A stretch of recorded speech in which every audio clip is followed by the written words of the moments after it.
And so we have time for questions. I have a question for Lynn. You mentioned the federal trafficking victims legislation. Does that protect the victims from prosecution? Only under federal law, So, and not state law. in Oregon, expressed no interest in following suit. They haven't come to an agreement. There are lots of people that would like to follow suit. Yeah.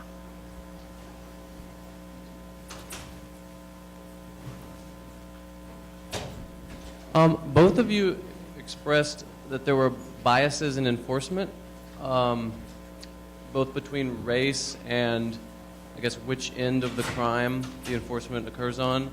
Why is that, and what could be done to make that more equal or fair? Well, I'd have to teach a whole class about institutionalized racism. So I think it really, why more black men in this country are in jail is a complex set of circumstances of racism that begins with health inequities when they're born, honestly, and go through their entire lives. So, I mean, it's my soapbox opinion that the United States is a racist country, and so things happen that lead to, you know, how an African-American boy who acts out in kindergarten is responded to versus a white boy in kindergarten who acts out, and how that perpetuates up into an overrepresentation in the juvenile system of African-American boys, in foster care. I mean, we see it all throughout. We prosecuted a 25-year-old African-American pimp. He was 25, no, he's about 22. He got 25 years, more than he is old. He'd been in the system since he was 5 as a juvenile in an abuse case, as an abuse victim. So at some point, he turned into the bad guy. But he's still that abuse victim, just like her victims. You know, not that I'm giving pimps, letting them off the hook for hurting people. I'm just saying, until we understand the role of trauma and what happens when it's untreated and how it disproportionately affects minority populations, we're going to keep seeing that. Did you have a follow-up? Yeah, well, and also, Lynn Haxton discussed that there was a disproportionate amount of, I guess, the victim in this case being prosecuted versus the buyer. Why is that? I mean, if the law is on the books, why is it selectively enforced? Well, I mean, I think there's a couple of reasons from my perspective. One is it's easier in some ways. I mean, they have to do a reverse sting to get buyers. So they have to set up, they have to post the ad and have a decoy and then get people to respond, and then they charge them. Whereas, you know, to enforce the crime of prostitution, all they do is look at the ads and answer it and then go and arrest that person. So that would make that easier. Also, if they're walking on the streets, you know, it's easier to identify. But I think the other thing is, quite frankly, since we all know a lot of famous people have been involved in this issue, you know, powerful, you know, rich men buying sex, you know, buying a high-class call girl, it's accepted. And I mean, congressmen do it. I mean, why would they want to pursue, you know, why would they strengthen and try to go after their own group? So I think there's a little bit of protectionism from that perspective. Yeah. And statistically, women are prosecuted at higher rates than men are prosecuted for similar crimes. So if you have this buyer and this person who's prostituted, I mean, that's a whole other class. Why would you I mean, like when we do these big stings where we rescue children, we just had one a couple months ago, and they rescued all these children. The back question was how many women, adult women that were prostituted, got caught up in that and got prosecuted. Also, we're seeing women as pimps getting prosecuted at higher rates than men as pimps, and often she is the victim who had the choice, who was this 15-year-old who then was prostituted, and then at 18 or so he says, hey, how about you go find me some fresh meat and we'll make money together. And given her only choices, when she really truly believes that it's either sold or be sold, she sells. And then she's the pimp, and she gets thrown under the bus, and he's in the wind. So. I guess I. No, we need it for recording. Okay. I guess I'm one of the naive people who thinks like human trafficking and child trafficking really only happens in New York City and on TV, and so I guess I'm curious about what are some factors or telltale signs that someone is being trafficked or someone is a trafficker or something like that is going on, especially if Portland is so renowned for it, I guess? You know, what are some? I think anywhere in the country when you see, and a lot of the indicators are going to be indicators of other traumas that teenagers are experiencing, but often runaway kids. So when you see kids that are running away, they're running away from something and they're going into this vulnerability. They're going into a world where they don't have money or the ability to make money, or, you know, especially if they're not employable. So that often is an indicator. And some cities actually flag runaway kids so that they get to the trafficking unit and get advocacy and don't get arrested in things. Kids who have drastic changes in their dress, they all of a sudden have money, they all of a sudden have items that they can't account for how they got those very expensive items. Girls with older boyfriends, right? So if you're a 16-year-old and you have a 22-year-old boyfriend, your friends might be like, hey, you got it going on, you got this older boyfriend. But I think we know that generally that can be really problematic when you get people that are in totally different places in their life. And it's often not a good situation for her. So, and significantly older boyfriends, 15-year-old, 35-year-old boyfriend, right? That's never going to be good.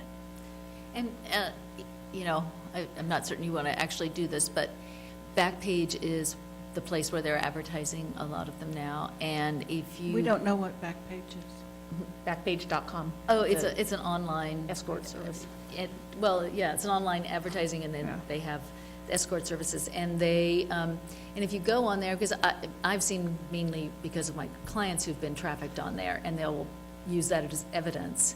But they'll have pictures, and they'll show really young, you know, bodies. Usually, often they don't even show the face, because they don't want them to be recognized so that the police can't find them, you know, figure out, you know, who's a runaway and who's out on a warrant, and, you know. So if you were to go on Backpage, you would probably be quite shocked and appalled to see how frequent it is and how young they are. Yeah. Other indicators when kids get more into it, you're going to see multiple STDs, pregnancies, miscarriages, drug use, self-injurious behavior, trauma responses, and consequences of not being allowed to use contraception.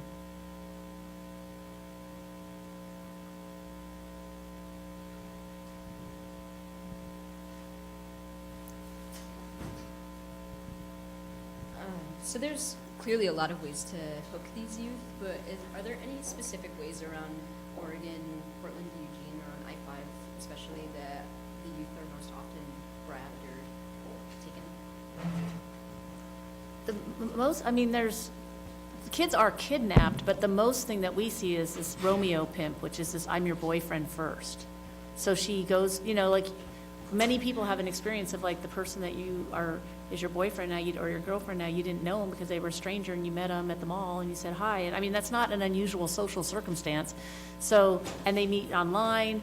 Pimps go online and find girls on Facebook that are like, just broke up with my boyfriend, totally heartbroken. Bam, he'll, you know, message her, you're so beautiful, your boyfriend's an idiot, or my parents are so mean, oh, your parents are idiots, you're beautiful, I can tell that you're a beautiful woman, your parents treat you like a baby. I mean, like, what teenage girl isn't going to respond to that kind of, you know, circumstance? And so I think, I always tell people, because they'll talk about, like, I'm never letting my daughter go to the mall, like, malls are really a big recruiting place. And I'm like, it's about how girls and boys are. It's about, you know, it's all about girls having their own dream, and us stop telling girls, wait for some guy to come save you. It's all about, like, I play sports, I'm in school, I do this, like, this is my game. My game isn't I'm waiting for you. So when a guy comes up and says, oh, you're so pretty, she's like, yes, I know, thank you, goodbye. You know, not, really? You think so? You know? So it's that whole thing that happens to women as we get socialized and get older. Are there other cities where collaborations are taking place similar to Portland that are having success and that you're looking at as well? Yeah, and I don't want you to think that Portland, I mean, we're having great success. Well, It's just, yeah, we just always want more. Yeah, Phoenix is doing great work. I've been down in Phoenix, they're doing awesome work. They have a shelter down there, and they have faith community and law enforcement, and they just are doing some great things. Seattle's always been doing great work. Bay Area, like San Francisco, Oakland, they have some, Oakland has a really strong prosecution project down there, so they're doing great work. Miami, DC, I mean, a lot of the big cities, Chicago, but lots of small cities, you know, like certain states, like Connecticut, child welfare, their whole state is around the issue. Ohio really as a state is around the issue. So you kind of can't start it from any wrong spot. Like the school district could start working on it, or the health department, or the state, or, you know, it could be anybody, or a church, or, you know, the fellow that brought us here, so. And similarly, if you were in a local agency around here and wanted to collaborate more with organizations in Portland, especially on the I-5, how would you suggest going about doing that? Well, you could contact either of us. I think locally, like I would always say, and it's one of the things I do when I consult, is how helping people start. And it's like, who else cares about these teenagers? So you don't want to like start your collaboration by forcing people to the table or mandating them. So you pick who else already gets this population. Like, is it your homeless youth programs? Is it child welfare? Is it your churches? Like, who cares about these kids and really can think around, you know, they're going to be serving queer kids, they're going to be serving trans kids, they're going to, you know, like you have to be able to get all around these kids and just be in a harm reduction. Like, I know this is happening, how can we help you? We're not going to shame you or arrest you. Or so I think you can, I mean, you can certainly contact me or Lynn, and there's, you know, I think any homeless organizations or your child welfare office down here would be good places to start. Just a quick comment to follow up on that. Locally staffed sexual assault services. Excellent. Excellent.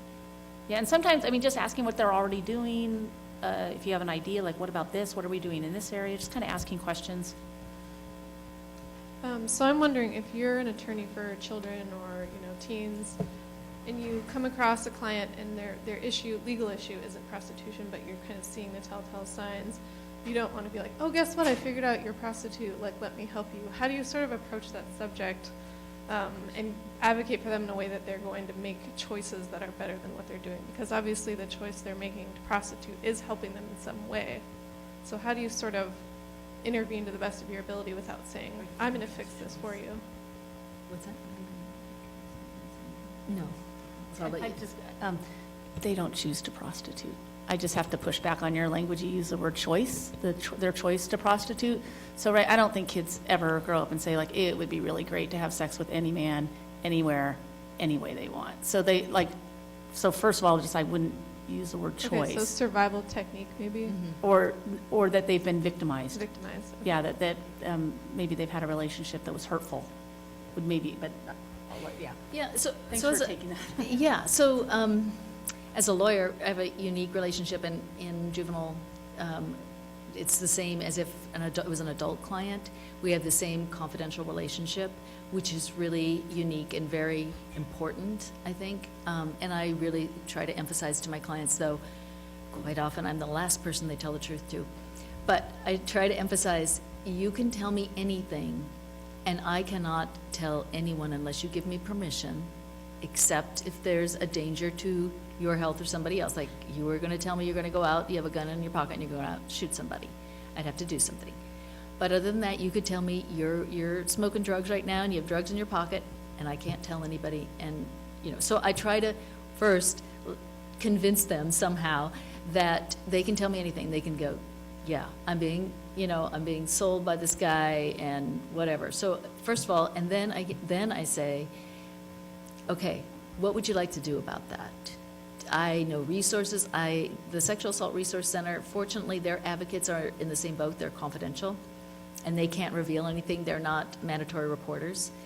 And so I can say, I can get you an advocate who's completely confidential, and you could just talk to somebody. You could just talk to her on the phone. You don't need, she'll meet you at any place you want to meet, like some neutral place. So I'll offer them a resource. Start with that, something, not just trying to give you support right now. And, then I say, well, later, do you need like a place to stay, a safe place to stay? Is that an issue? I can help you with that. So I try to, make sure they know they can tell me anything, and then try to provide them the information and resources to help them. Thank you. I would also say, like, way before that, so this is the person she loves. Probably, in lots of circumstances, the only person in her life that he's convinced her, and life has probably shown her that people aren't going to stand by you. So even saying, like, do you have a boyfriend? Tell me about him. So even that, because she's not going to say, yeah, I have a pimp and he sells me for sex and I do all these nasty things and he beats me down. And I mean, she's not going to typify that relationship until she's way safe and we've built tons of trust with her and undone years of mistrust that the system has done to her. So even just saying, do you have a boyfriend? How do you guys make money? How do you, like, do you have a job or, what do you do? What's it like when you guys don't get along? What happens when you disagree? So just normal kind of things you might ask in a domestic violence situation. You recognize in a domestic violence situation that person loves that person. So bringing it from even that framework. This is really great. Yeah. And we're past our time. So everybody please join me in thanking our guests, and thank you.